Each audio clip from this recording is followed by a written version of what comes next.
बंगाल में आज जो ग्राम पंचायत के चुनाव हो रहे हैं उसमें हिंसा का तांडव हो रहा है। अभी तक 1 दर्जन से अधिक लोग मारे जा चुके हैं और बड़ी संख्या में लोग घायल हैं। ममता जी, आपने अपने बंगाल को कहां पहुंचा दिया?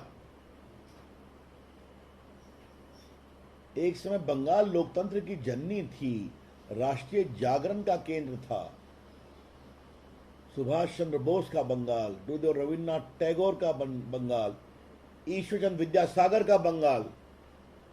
कोई चुनाव होगी तो लाश गिरना जरूरी है क्या? और ममता जी, मुझे आपसे एक सवाल पूछना है कि पहले बिहार सहित बाकी प्रदेशों में भी बहुत लाशें गिरती थी, अब तो चुनाव आयोग की सख्ती के कारण वो काफी कम हो गया।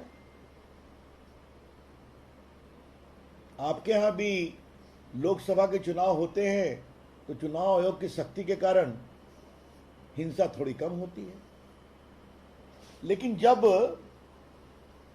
आपकी सरकार ग्राम पंचायत का चुनाव करवा रही है तो क्या हो रहा है और कितने लोग मारे जाएंगे, क्यों मारे जाएंगे?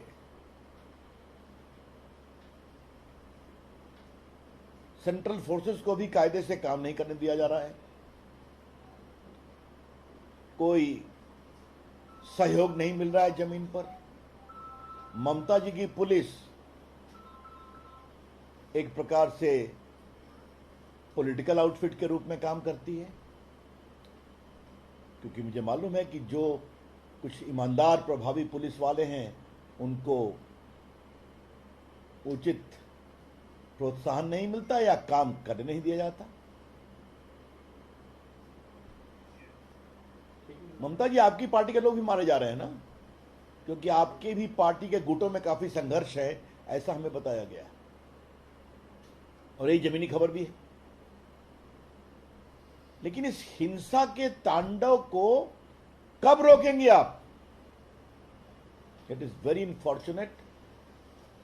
BJP condemns outright this reckless violence in Bengal in the gram panchayat election. Bharatiya Janata party आज के चुनाव में इस हिंसा के तांडव की भर्त्सना करती है। एक दूसरी महत्वपूर्ण बात हमें कहनी है कि जब पूरे देश में इलेक्ट्रॉनिक वोटिंग हो रही है तो ममता जी, आप बैलेट बॉक्स ले आई, आपके अंडर में जो चुनाव करवा रहे हैं, आप लोग के दबाव में बैलेट बॉक्स फिर आ गया। जो बैलेट बॉक्स अतीत हो गया था, बटन दबाइए इलेक्ट्रॉनिक वोटिंग मशीन पर, आपकी वोटिंग रिकॉर्ड होगी। अब आप बैलेट बॉक्स ले आई और फिर वही पुरानी परंपरा कि बैलेट बॉक्स को छीना, उठा के कहीं तालाब में फेंक दिया, किसी बैलेट बॉक्स में इंक डाल दिया ताकि जिसको जितने वोट मिले सब समाप्त हो जाए। ममता जी, आपकी सरकार के लोकतांत्रिक कमिटमेंट का टेस्ट हो रहा है। ममता जी, the very democratic credentials of your government is under serious test. किस बात पर आप नरेंद्र मोदी के खिलाफ आरोप लगाती हैं? विपक्षी दलों को एक करने की बात करती हैं कि लोकतंत्र का हनन हो रहा है मोदी जी की सरकार में। लोकतंत्र का हनन ममता जी आपके सरकार में बंगाल में हो रहा है और सारी विपक्षी पार्टियां चुप हैं। कांग्रेस के लोग भी मारे गए हैं, वामपंथियों पर भी हमला हुआ है, लेकिन कमाल है, क्या वामपंथी पार्टियों के राष्ट्रीय नेता हों या कांग्रेस के राष्ट्रीय नेता हों, चुप हैं। ये है आपके दोहरे चरित्र। This is your double standard. बेबुनियाद आधारहीन आरोप लगाना नरेंद्र मोदी की सरकार के खिलाफ और अपने अगुवाई में बंगाल में खुलेआम हिंसा का तांडव करना, यह बहुत दुर्भाग्यपूर्ण है। हम एक ही बात कहना चाहेंगे, ममता जी, बंगाल की जनता देख रही है और जब कोई प्रदेश का मुख्यमंत्री हिंसा का तांडव करता है या करवाता है, तो इसका संदेश यही जाता है कि जनता इनकी विदाई जल्दी ही करने वाली है। और आपके इस आचरण के कारण लोकतंत्र तो बहुत शर्मसार हुआ ही है, बंगाल की गौरवशाली जनता को भी बहुत दुख लगा है।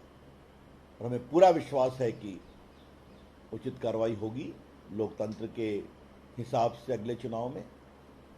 लेकिन एक बात हम स्पष्ट अपील करना चाहेंगे कि काउंटिंग ठीक से होनी चाहिए, और जिन लोगों ने चुनाव की प्रक्रिया को बाधित करने की कोशिश की है उनके खिलाफ सख्त से सख्त कार्रवाई की जाए। ये तो हम लोग खुद ही देखते हैं कि बहुत से उम्मीदवार तो सुरक्षा के घेरे में घर से भागे हुए हैं, वो प्रचार नहीं कर पा रहे। ये बहुत पीड़ादायक है, बहुत दुर्भाग्यपूर्ण है, और इसके हम भर्त्सना करते हैं। Thank you. क्या सवाल है? ममता ने कहा था कि लोकतंत्र 2024 से मोदी सरकार आई, लोकतंत्र खत्म हो गया, अब वही लोकतंत्र को मिला जा रहा है। ये सवाल आप ममता जी से पूछिए, मैंने उठाया है ऑलरेडी। जिस लोकतंत्र के खतरे की आशंका वो प्रधानमंत्री को लेकर आरोप के बारे में बोलती हैं मोदी जी के खिलाफ,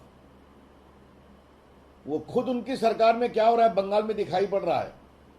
लोकतंत्र का खतरा ऐसी सरकारों से है जो लोकतंत्र का नाम लेते हैं और लोकतंत्र की सारी प्रक्रियाओं को समाप्त करने की कोशिश करते हैं। Sir, but TMC also alleging that there are also, tampering of votes and also ballot boxes have been tampered by BJP also. They are putting up a lot of videos and also saying that the central forces are used by BJP in the elections. How do you react? This by itself is a very, very baseless comment, a comment of desperation.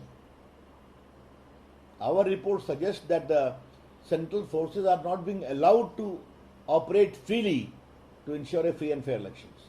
And that's the reason you are seeing it.